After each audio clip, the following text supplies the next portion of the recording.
Hello. About 2 years ago, I put a post up on the IASIS listserv about how to use a tool available to law enforcement to open up Apple Productions orders that we get from pursuant to a search warrant that we serve to Apple and law enforcement and government. At the time, that paper was very valid and relevant and a way to deal with the encrypted backups that we see that come inside these Apple production orders. I've gotten several emails over the years. I've gotten several in the past few months with people asking various questions about it. I decided to update the post. I decided to make a video instead because it takes too long to type out another blog post. The first thing when you get that order back, it's in a GPG encrypted container. Apple sends the password in an email, and they send very good, clear instructions on how to get this zip file out of that GPG. For this process, make sure that you are looking at this zip file. If you see the GPG container, you need to follow the steps in the email to get that production file opened, or to get that production file out of the GPG file. So you're left with this zip file. I did change the account information here. The numbers are all kind of generalized to protect the identity of the account holder here.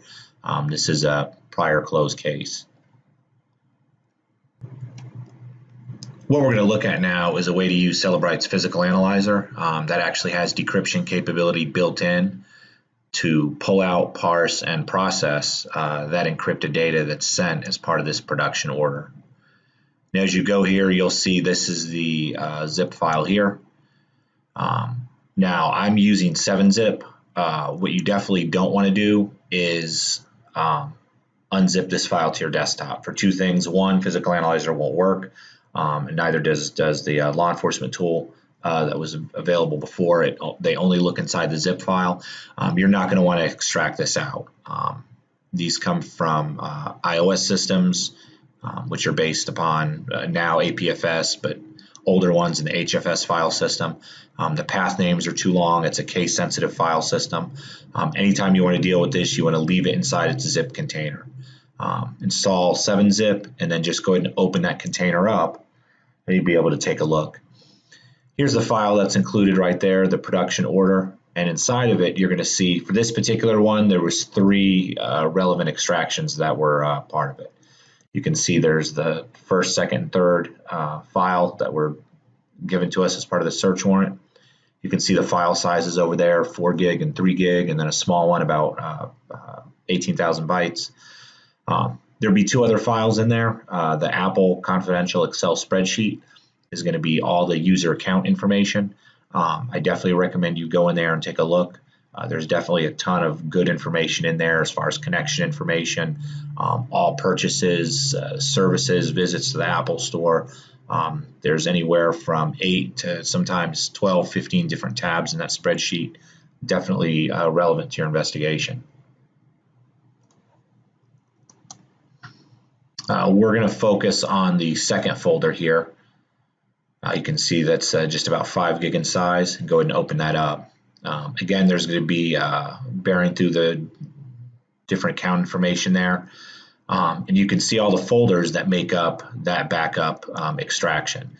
Now, the only folder that we're going to focus on here is the backup folder. There are other folders in there that are not encrypted. Just the backup one contains encrypted information, the account data, the cloud photo library. If they're using iCloud Photos, you can see there's 2 gig of data in there.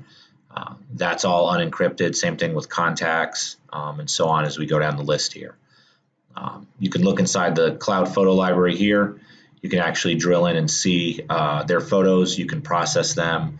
You can pull those out, process them in a regular forensics tool. This is all photos that were uploaded and videos to their account. Going through here, you can see there's their contacts database, iCloud Drive files. So if they're using iCloud Drive, you can see this person did. They had about 327 meg of files in there. And then mail. Mail is stored unencrypted in here as well. You can see they have about 110 meg of emails. You can pull those out and use any of your tools, X-Ways, Encase, Nuix, anything to process those mail files. You can see there's a Safari browsing history file. We're going to focus on this backup folder right here. You can see there's 2 gig of data inside there. Once you drill through these folders here, you can see this is their Apple ID account. It's going to be the user's email address and then their account number after it. So what we're going to focus on is inside this backup folder here. Now you can see there's 3 items listed here. Each one of these folders that start with a D is going to be a device. So this particular extraction had 3 devices included on it.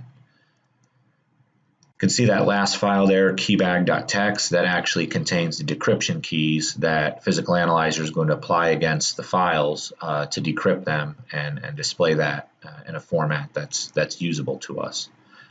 You can see we're going to take a look at that device right there. It's got 1.7 gig of data in it. Now this next folder here, once you drill into it, has folders that start with an S, and those are snapshots. You will generally see up to 3 snapshots in here. One is going to be the initial backup, and the other 2 are going to be differential backups. Those would be files that changed between the time the first backup was made, but it only stores up to 3, the original one, and then up to 2 differential snapshots or backups. This particular one just has 1 snapshot, the original snapshot. You can see the date it was taken under the modified column there. In this case, it was April 16th, 2019. If we go up to the other device, we can see that one again just has a single snapshot in it as well. We're going to focus on that middle device since it has a pretty good size snapshot in there. And then drilling into that, you can see that there's these files that start with an F, and then there's a long GUID after it, and then just random characters. These are the encrypted file names for the Apple domain files. So when you look at these unencrypted, or when you're looking through an Apple file system, these would be your domain files, your sms.db, your contact list, your calls.db, all the individual files that make up the file system in the phone. In this case, we need to get this data decrypted. Once it's decrypted, we'll have access to the original file names if needed, but more importantly, the data contained within them will be parsed out for us. You can see scrolling through the file list here, we've got the modified dates, the size of the various files. These are the files that we need to get broken out of that snapshot and then broken out of this device. We can use Cellebrite's Physical Analyzer to do this very easily now. They added support back in version 7.17, I believe. Don't quote me on the exact version. They had touch and go support over about the past year, but they really upped their game on it here, starting about the end of last year. So in this case, I'm using version 7.21.1. Very easy at this point. If you just go up to the File menu and then go down to Open Common Plugins, go down to Production, and we're looking for that Apple iCloud production. There's Instagram production as well now that Physical Analyzer supports. That's added in as of, I believe, at least 1 version ago. But this is what we want right here, that Apple iCloud Apple production. So go ahead and select that, and then it's going to ask you what file you want to open. And we want to point it at that tar file, at that zip file, our actual production file. Remember, not the GPG, it's not going to work. We want to point it at that zip file. You can save a UFD file there as well if you want to. Go ahead and get to the right file here. And there's our file we're using right there for this example. Go ahead and select Open, and then go down and select Finish. Down here, there's our listing, and we want to go ahead and click on Examine Data. Now, usually after a short period of time, the tool will go through and it will look and see what backup files are available. And you can see it lists right here. Here's our 3 devices, the same device GUIDs that were listed before. You can also see there's some blended cloud user data listing, and that's listed by email address, by account email address. In this particular case, I wasn't really interested in that blended cloud data. I haven't had good luck using the blended cloud data option. what I normally do in a case like this where there's multiple devices, if all 3 devices are relevant, is I'll open up each one as a separate project. So in this case, we're just going to open up one, this middle device, but in cases where I need to look at all 3 or 5 or 10 devices, however many, I open up each one as a separate project within Physical Analyzer. You can only check one box at a time. I've tried doing more than one, ain't gonna work. So in this case, I'm just gonna go ahead and select that second item with that device ID right there. Once that's selected, then just go ahead and hit OK. Now this can take a little while to run because remember it's decrypting files and processing it in the background as well.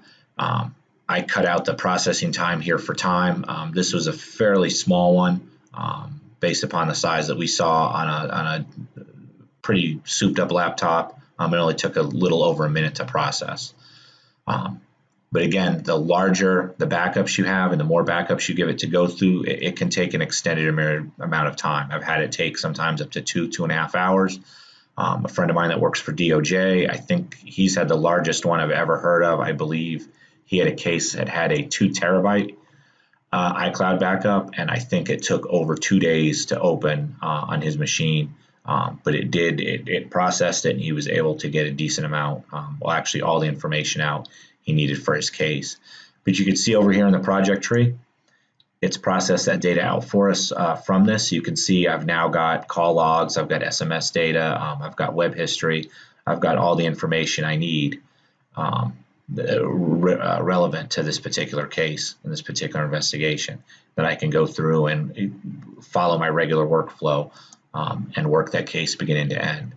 So hopefully this helps. That blog post that I wrote, the paper I wrote, is still good. The iNimbus tool is still very good. It still works. It's still supported by NDCAC, but this is a way to use the tool that you already have available to you without having to get another tool, and this already does the processing for you. Both in government cases, law enforcement cases, and even in cases we turn our evidence, our extractions over to defense examiners. It now makes it available to all of us to be able to go through and parse this data. I hope this helps, and good luck in your cases.